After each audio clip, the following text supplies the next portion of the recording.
শরীরের উপর গাছের ডাল ভেঙে পড়ে মৃত্যু হলো এক ব্যক্তির। ঘটনাটি ঘটেছে সপ্তাহখানিক আগে মুর্শিদাবাদের কাঁদির জিয়াদাড়ার উলসিডাঙ্গায়।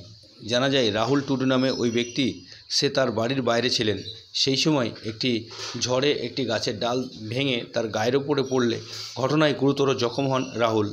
তারপরেই পরিবারের সদস্যরা তড়িঘড়ি তাকে সেখান থেকে উদ্ধার করে স্থানীয় হাসপাতালে চিকিৎসার পর মুর্শিদাবাদ মেডিকেল কলেজ হাসপাতালে নিয়ে এলে সেখানে চিকিৎসারত অবস্থায় গতকাল তার মৃত্যু হয়। তার দেহের ময়নাতদন্ত আজ দুপুর 2টা নাগাদ হচ্ছে বহরমপুর মর্গে।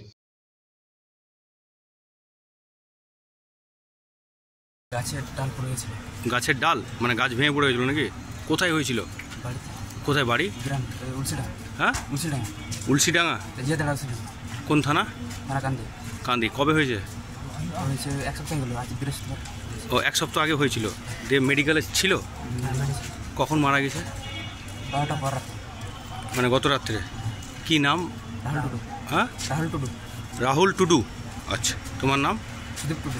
বাড়ি কোথায় বললা? জিয়াদাড়া উলসিডাঙ্গা। জিয়াদাড়া উলসিডাঙ্গা। উলসিডাঙ্গা।